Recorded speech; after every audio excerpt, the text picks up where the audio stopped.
Hello बच्चों, कैसे हैं आप लोग? नन्हे मुन्ने प्यारे बच्चों, बताइए कैसे हैं आप लोग? अच्छे से पढ़ाई कर रहे हैं? पिछले के सारे वीडियो आपने देख लिए होंगे, है ना? तो प्यारे बच्चों, नन्हे मुन्ने, अभी आप कहोगे सर हम नन्हे मुन्ने नहीं हैं, हम तो बड़े हो गए हैं। चलिए, बड़े हो गए हैं तो आज फिर आपकी हम परिचय कराते हैं गौस अंकल से। ठीक है, मैं आपके लिए लेके आया हूँ गौस ला। गॉस कौन है? आप लोगों के अंकल हैं, और ऐसे वैसे नहीं है, साइंटिस्ट अंकल हैं। आपके लिए क्या किया है उन्होंने? फ्लक्स, इलेक्ट्रिक फ्लक्स निकालने का एक सिंपल सा मेथड बताया है, बहुत प्यारा सा मेथड बताया है कि इलेक्ट्रिक फ्लक्स निकालने में आप किसी तरह का टेंशन नहीं लीजिए, क्योंकि गॉस लॉ का कहना है कि टेंशन नहीं लेने का बल्कि टेंशन देने का। ठीक है, तो टेंशन बिल्कुल ना लीजिए आप लोग, आराम से क्या करिए, गॉस लॉ की हेल्प लीजिए, गॉस अंकल की हेल्प लीजिए, और हेल्प लेकर के इलेक्ट्रिक फ्लक्स बिल्कुल सिंपल मेथड से निकालिए। ठीक है ना? तो इलेक्ट्रिक फ्लक्स निकालने का बेटा पीछे मैंने आपको तरीका बताया था। इलेक्ट्रिक फ्लक्स के बारे में एक बेहतरीन तरीके का आपको नॉलेज होना चाहिए। सरफेस के बारे में भी आपको नॉलेज होना चाहिए कि 2D सरफेस है कि 3D सरफेस है। फिर हम किस तरीके से, आपको सारा पीछे के वीडियो में क्लियर कर दिया हूं मैं। आज मैं जो पढ़ूंगा तो Gauss law applied only close surface.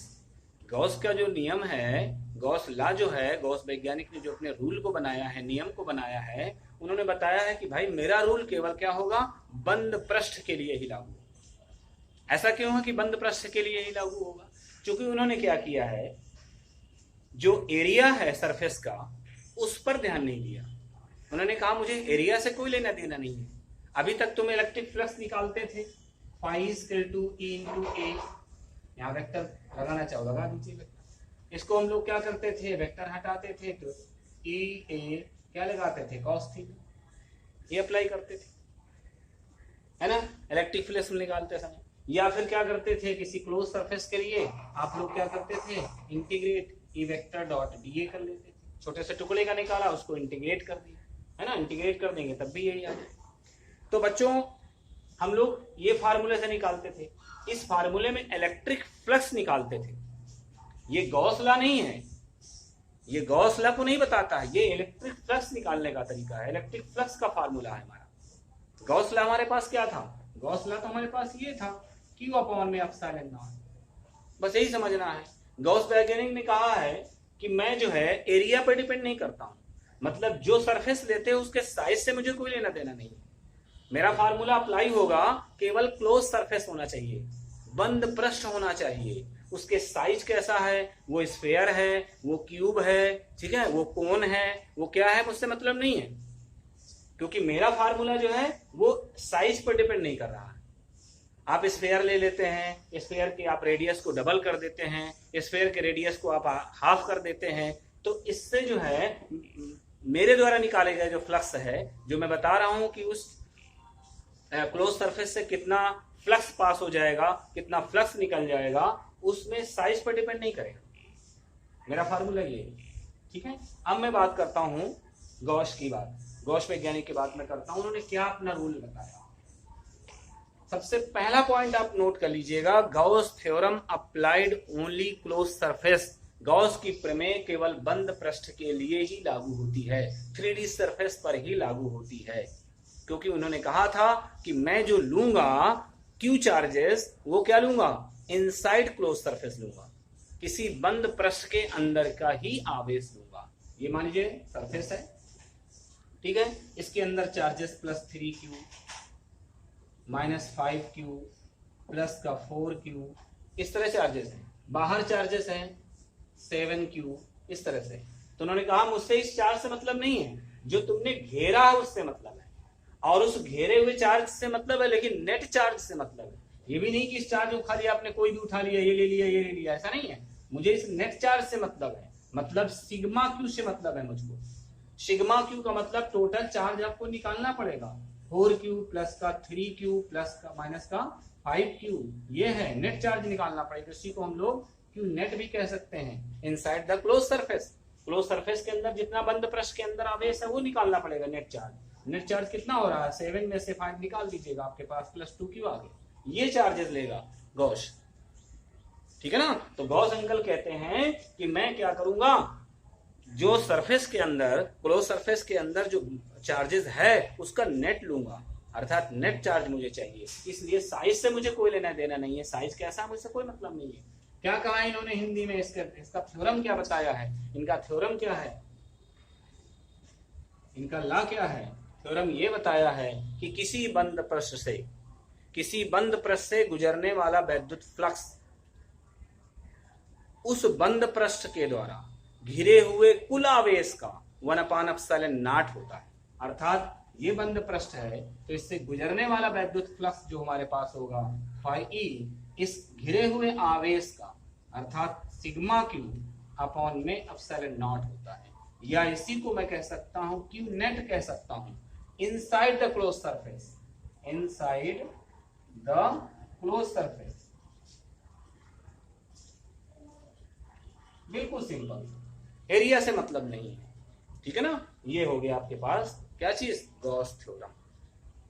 किसी बंद पृष्ठ से गुजरने वाला कुल वैद्युत फ्लक्स उस घिरे हुए या बंद पृष्ठ के अंदर जितना भी चार्ज है उसका 1/ε0 गुना होता है। अर्थात घिरे हुए चार्ज को ले लीजिए और उसमें ε0 से डिवाइड कर दीजिए, जितनी भी वैल्यू आएगी उस क्या होगा, बंद पृष्ठ से गुजरने वाला फ्लक्स निकल आएगा। ये है गॉस अंकल की थ्योरी। हुआ सिंपल कि नहीं। अभी तक फार्मूले में क्या होता था, φ=EA। अब यहाँ पर एरिया डिपेंड करता था। जिस समय मैं फ्लक्स निकालता था उस समय एरिया की जरूरत पड़ती थी। हमारे पास जो क्लोज सरफेस होता था या ओपन सरफेस होता था उसका एरिया हमें पता होना चाहिए। इन्होंने कहा हमको एरिया से कोई लेना देना नहीं, हमको केवल बंद पृष्ठ होना चाहिए। एरिया किस चीज का है, किस चीज से बंद है, हमको इससे कोई मतलब, बंद पृष्ठ हो और उसके अंदर जितना टोटल चार्ज हो लेना है, ठीक है। ये है गॉस थ्योरम। गॉस थ्योरम का प्रूफ आपको करना है, बिल्कुल सिंपल तरीके से प्रूफ मैंने इसके पहले की वीडियो में आपको बता दिया है। कि क्या करते हैं, एक पॉइंट चार्जेस ले लेते हैं, इस पॉइंट चार्जेस को, अब देखो गॉस की बेटा क्या होता है, गॉस हमारे पास क्या होते हैं, गॉस वैज्ञानिक ने बताया कि जो पृष्ठ तुम लोग बंद करते हो, किसी चीज को घेरते हो, वो क्या होना चाहिए, जिस टाइप का तुम्हारा चार्ज होगा, जिस जगह तुम्हारा चार्ज रखा होगा उसी के अकॉर्डिंग गॉस जो है पृष्ठ बनाते हैं, अर्थात गॉस सरफेस बनाते हैं। जैसे ये क्या है, पॉइंट चार्ज है। पॉइंट का मतलब क्या हुआ, पॉइंट कैसा होता है, स्फीयर के फॉर्म में होता है, एक गोले के रूप में होता है।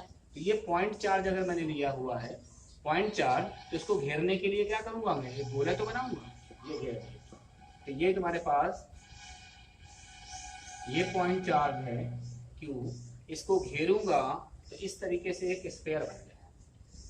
ठीक है, 3D सरफेस पर, क्लोज सरफेस पर लागू होता है, घेरना जरूरी है, उसको घेर लो।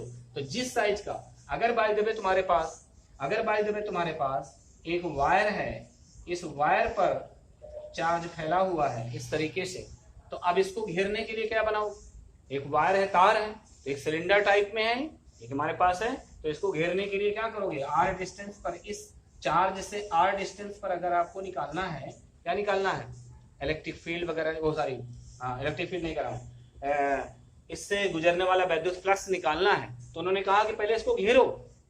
तो अब ये तुम्हारा कैसा है, सिलेंडर के फॉर्म में दिख रहा है, तो इसको घेरोगे इस तरीके से, ऐसे करके घेरोगे। ये तुम्हारे पास क्या बन गया, ये तुम्हारे पास गॉसियन सरफेस है, गॉस पृष्ठ बन गया है। और गॉस पृष्ठ उसी रूप का होता है जिस रूप में चार्ज फैला हुआ होता है, ठीक है ना। यहाँ पर तुम्हारे पास चार्ज किस रूप में है, पॉइंट चार्ज में है, तो इसके अगल बगल जब इसको घेरोगे तो एक स्फीयर बन जाएगा, गोला बन जाएगा, ठीक है। तो अब इस जो तुमने घेर लिया है, इस घेरे हुए हिस्से से कितना गॉसियन पृष्ठ निकल जाएगा, कितना गॉसियन पृष्ठ, सॉरी, कितना फ्लक्स निकल जाएगा, वो निकालना। तो बेटा मेन चीज है, गॉस वैज्ञानिक का जो फार्मूला है वो साइज पर डिपेंड क्यों नहीं करता है, एरिया पर डिपेंड क्यों नहीं करता है, क्योंकि उनके कहने का मतलब है कि पॉइंट चार्ज से जितना फ्लक्स निकल चुका, अब क्या है, मान लीजिए इसकी एरिया आपने लिया r, दूसरा सर आपने घेरा, उसका साइज तुमने बढ़ा दिया 2r, तीसरा तुमने स्फीयर लिया, उसका साइज तुमने बढ़ा दिया कितना, 3r। बच्चों इन्होंने क्या कहा था कि जितना फ्लक्स वहां से निकल जाएगा वही तो आगे बढ़ेगा। अब देखो जितना फ्लक्स, कितना फ्लक्स निकला था, phi E = Q/ε0। कितना फ्लक्स निकला था गॉस थ्योरम के बेस आधार पर। जब इतना फ्लक्स निकला तो जितना फ्लक्स इससे फैला, ध्यान देना, जितना फ्लक्स फैला वही तो इस गोले से होके जाएगा, वही इस गोले से भी होके जाएगा, वही इस गोले से भी होके जाएगा। तो जितना फ्लक्स निकल चुका है, क्या वो साइज पर डिपेंड कर रहा है क्या? साइज चाहे जितना तुम बड़ा कर दो, साइज चाहे तुम छोटे कर दो, जो निकलने वाला फ्लक्स होगा तुम्हारा वो साइज पर डिपेंड नहीं कर रहा। सबसे पहली बात, फार्मूले में कहीं पर साइज नहीं आया, कहीं पर रेडियस नहीं आई है। जब कुछ नहीं आई है तो डिपेंड नहीं कर रहा। दूसरी चीज, आप फीलिंग करें, अगर सोच के देखें तो यहाँ से जितना फ्लक्स निकल चुका है, जितना फ्लक्स फैल चुका है, वही फ्लक्स तुम्हारे पास इस गोले से भी गुजर के जाएगा, इससे भी गुजर के जाएगा, इससे भी गुजर के जाएगा। जब वही जाएगा कोई फर्क नहीं पड़ेगा, तो एरिया पर या उसके रेडियस पर कोई इफेक्ट नहीं पड़ेगा। रेडियस के बढ़ने या घटने पर कोई प्रभाव नहीं पड़ेगा। ये है गॉस वैज्ञानिक की प्रमेय। अब चूंकि गॉस का जो प्रूफ होता है, गॉस के प्रूफ को कहते हैं, तो हम लोग एक फीलिंग तो कर लेते हैं गॉस के प्रूफ की, लेकिन गॉस को प्रूफ नहीं होता है। गॉस एक लॉ है, एक रूल है, उनका नियम है, और उसका प्रूफ नहीं होता। लेकिन फीलिंग के आधार पर, एग्जाम्पल के आधार पर गॉस को हम लोग प्रूफ करके दिखाते हैं इस चीज को। तो फीलिंग के बेस पर मैंने आपका प्रूफ क्या है, पिछले वीडियो में जो मैंने बताया था स्फीयर वाला, वही डेरिवेशन आपको करना है बच्चों। तो जब इसके प्रूफ के बारे में बात करेंगे तो प्रूफ हम लोग कर सकते हैं, उत्पत्ति दे सकते हैं। एक पॉइंट चार्ज लिया यहाँ पर +Q, इसमें हमने पॉइंट O डाल दिया। इसको घेरने के लिए आपने एक स्फीयर बना लिया, ठीक है ना, स्फीयर बना लिया। फिर क्या करते हैं, इस पूरे स्फीयर से कितना फ्लक्स गुजरेगा वो निकालना है हमको। तो हमने क्या किया, r डिस्टेंस पर एक छोटा सा टुकड़ा काट लिया, है ना, छोटा सा टुकड़ा। इसका एरिया कितना होगा, dA वेक्टर। पूरे गोले का जो एरिया है वो कितना है, A है, लेकिन छोटे से टुकड़े का dA है। प्लस चार्ज के कारण r डिस्टेंस पर हमारे पास जो इलेक्ट्रिक फील्ड होती है away from the point charge होती है, अर्थात किसी प्लस चार्ज के कारण इलेक्ट्रिक फील्ड की डायरेक्शन उससे दूर होती है। तो जिस पॉइंट पे यहाँ निकालना है, मान लीजिए P पॉइंट पे निकालना है, तो इससे हमारे पास क्या होगा, 2E वेक्टर, ठीक है। थीटा कितना बन गया, 0। इसी तरह यहाँ निकालना हो या यहाँ निकालना हो, कहीं पर आपको निकालना हो आप निकाल सकते हैं, ठीक है। इसका डेरिवेशन मैं पीछे बता चुका हूँ, मुझे नहीं लगता कि दोबारा बताना चाहिए। आप लोग इसको सेल्फ कर लीजिए, ओके। बस इसी तरह से मेहनत करते रहिए और देखिए, मकसद समझिए, फीलिंग समझिए कि गॉस वैज्ञानिक ने आखिर फ्लक्स निकालने के लिए क्यों इतनी मेहनत किया। फ्लक्स निकालने का फार्मूला तो हमें पहले भी पता हो गया था। फ्लक्स निकालने का फार्मूला में phi = हम लोग क्या निकाल चुके थे, E cos थीटा, है ना, या E vector dot A vector निकाल चुके थे। फ्लक्स क्या होता था, वैद्युत क्षेत्र की तीव्रता और एरिया वेक्टर दोनों के क्या होता है, स्केलर प्रोडक्ट के इक्वल होता है, अदिश गुणन के क्या होता है, बराबर होता है। तो हम लोग इस तरीके से निकाल चुके थे। लेकिन एक सीधा सा सिंपल सा तरीका, उन्होंने कहा एरिया पर हमारा फार्मूला डिपेंड ही नहीं करेगा, एरिया से हमको कोई मतलब ही नहीं है फ्लक्स निकालने के लिए। गॉस ने कहा हमारे नियम के अनुसार केवल किस बात पर डिपेंड करना है, क्लोज सरफेस का ध्यान रखना, बंद पृष्ठ होना चाहिए, और उस बंद पृष्ठ के अंदर कितना चार्ज है टोटल, ये डिपेंड होना है। इस बात पे उनका डिपेंड करता है। उनका ला किस बात पर डिपेंड करता है, क्लोज सरफेस के अंदर टोटल चार्ज कितना है, समझ गए ना।